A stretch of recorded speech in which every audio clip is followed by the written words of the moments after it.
desafios da soja em reforma de canavial devem ser discutidos inicialmente considerando os aspectos relativos à conservação do solo e da água.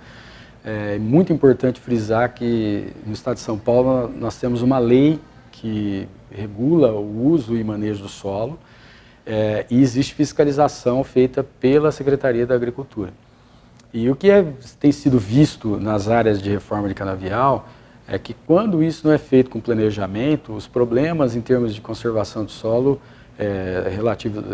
principalmente em termos de erosão hídrica, têm sido bastante problemáticos, sobretudo nos solos com textura mais arenosa da regiões canavieiras mais para o oeste do estado de São Paulo.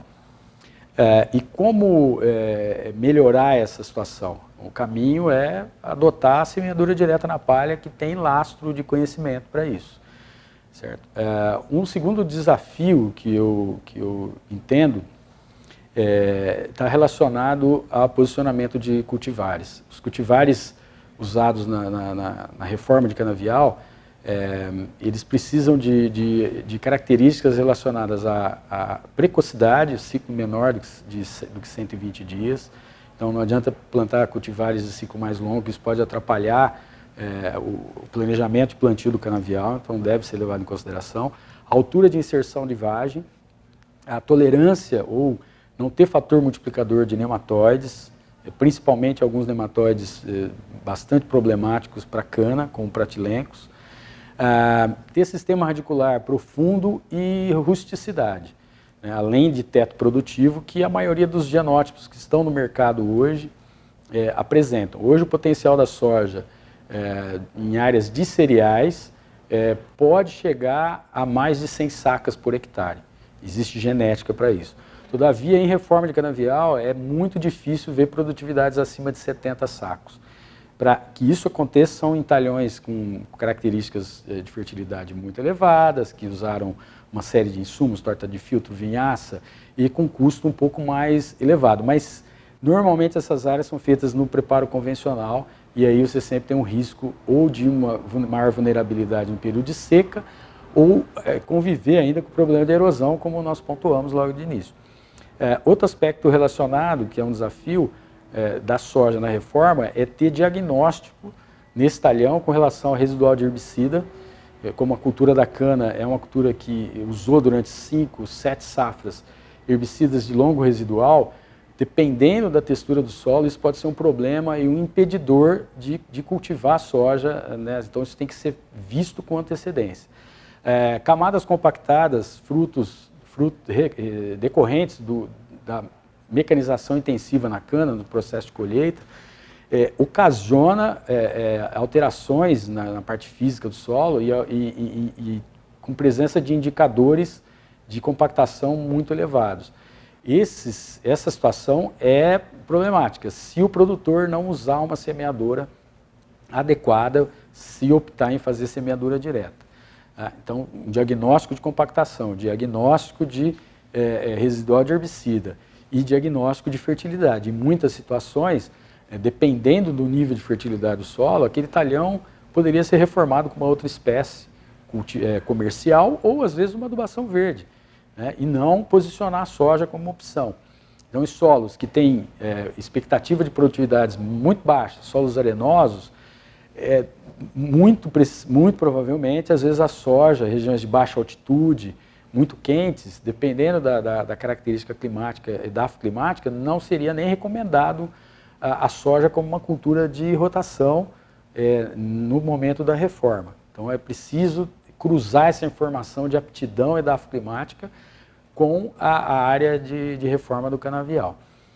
Um outro aspecto está relacionado com o custo de produção. O produtor de soja hoje, ele tem, tanto quanto a cana, ele também precisa de baixar custos, né? E esse custo em reforma de canavial, se considerar a logística de distribuição de máquinas, já que não são áreas contínuas, tem fazendas que distanciam às vezes 60, 70, 80 quilômetros uma das outras, esse produtor de soja que vai fazer a parceria com a usina, ele vai ter que se deslocar de um lugar para o outro. Se pegar uma região que tem muita rodovia pedagiada, isso acaba onerando o custo de produção do sojicultor.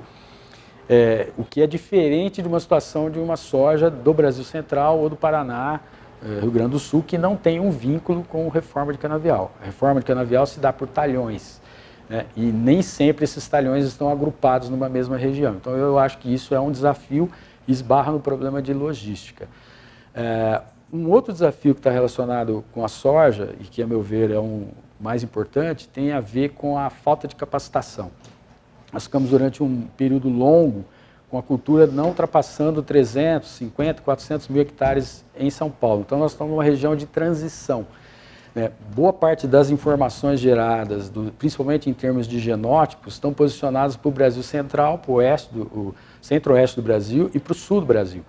Então, nessa região de transição, as empresas que desenvolvem cultivares de soja não estão muito preocupadas com esse foco de reforma de canavial. Os técnicos e empresas que vão entrar nesse negócio precisam de capacitar a sua equipe para saber posicionar bem cultivar, saber usar bem insumo, planejar melhor essa cultura, porque ela é uma cultura que já está com custo elevado e senão as margens de rentabilidade vão ficar baixas. Só para ter uma ideia, hoje o custo de soja chega em algumas unidades a 45 sacas por hectare.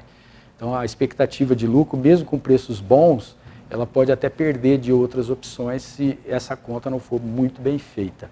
E finalizo como um aspecto muito importante, é a questão relacionada a encarar a rotação de culturas no sistema como uma atividade importante. O setor sucroenergético sempre encarou a rotação, o que fazer nessa reforma de uma maneira não muito profissional. E a soja exige profissionalismo, não é uma adubação verde. Você compra uma semente, distribui e o que der está bom.